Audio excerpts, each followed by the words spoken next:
and in this tutorial I will show you my method that I use for oil cleansing my skin to remove makeup, or when I don't feel like cleansing my skin with any kind of soap because it's having dryness problems, sensitivity problems, or even breakouts.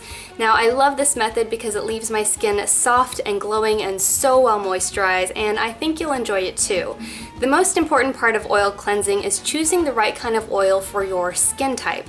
So I'm going to go down a list of several different types of oils that might be good for your skin. If you have dry skin, it's recommended that you use oils that are high in oleic fatty acids.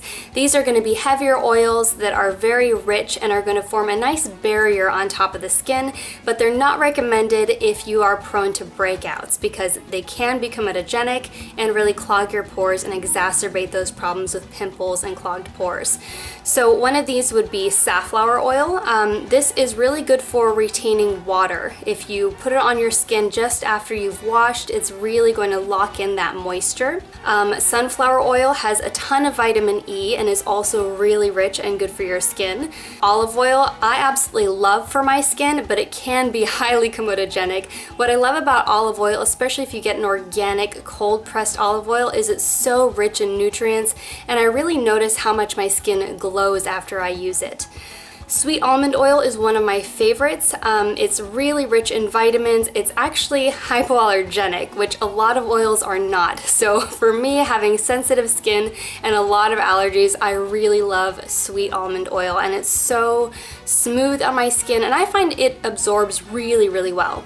Another thing I like about sweet almond oil is it's really good at repairing things, like especially for people who are as pale as I am, it's great at repairing sun damage.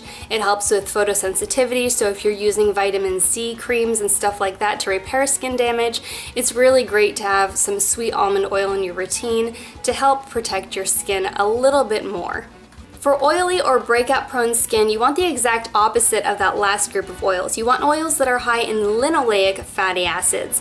So these are going to be things that will keep your skin from producing too much of that thick, sticky sebum, and they'll really just be nice and light on your skin and easily absorbed. So tea tree oil is one of these oils that I really love.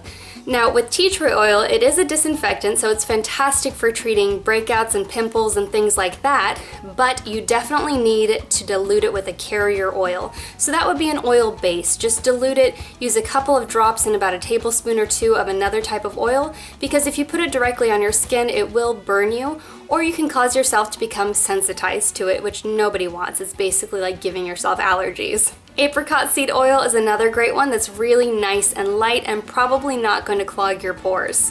Maracuja oil is another great oil in this family that is nice and smooth and absorbs easily into the skin. Grape seed oil is another that's also in this family, which is also antimicrobial, which is fantastic if you're having problems with, fungus.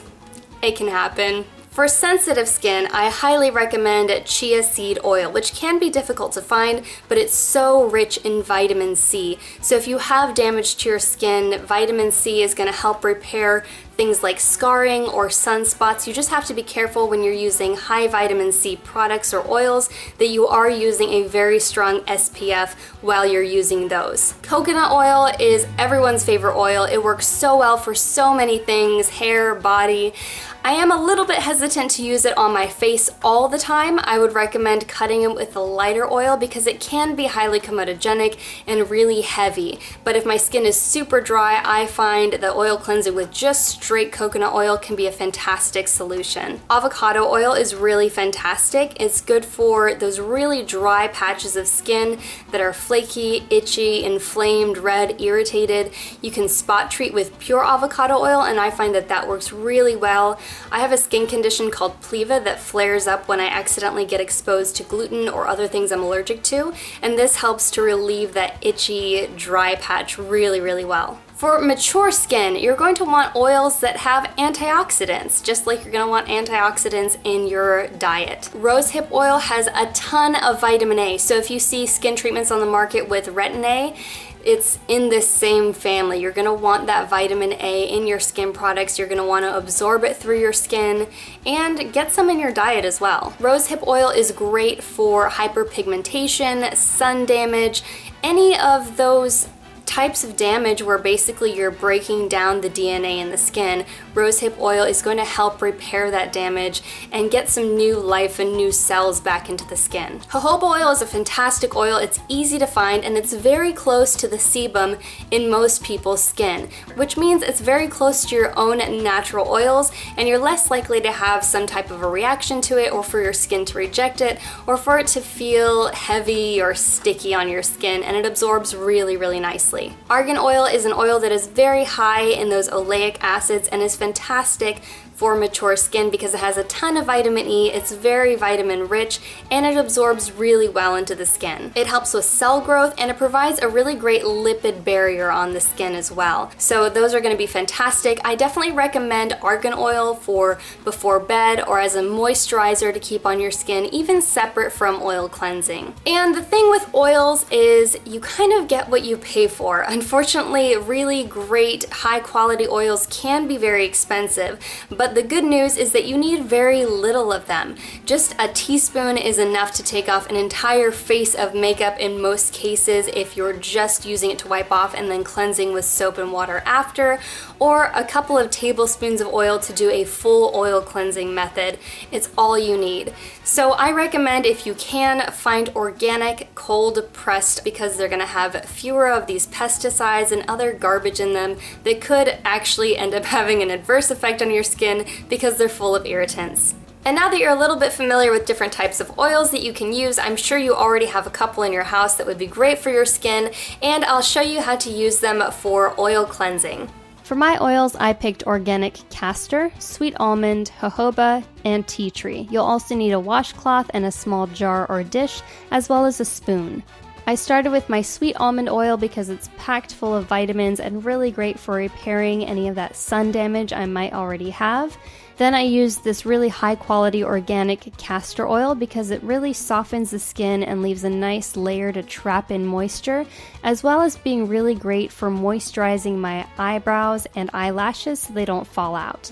Then I used this jojoba oil, which absorbs really quickly and nicely and leaves me nice and soft. And then this tiniest bit of tea tree oil for the couple of pimples that I still have lingering on my face.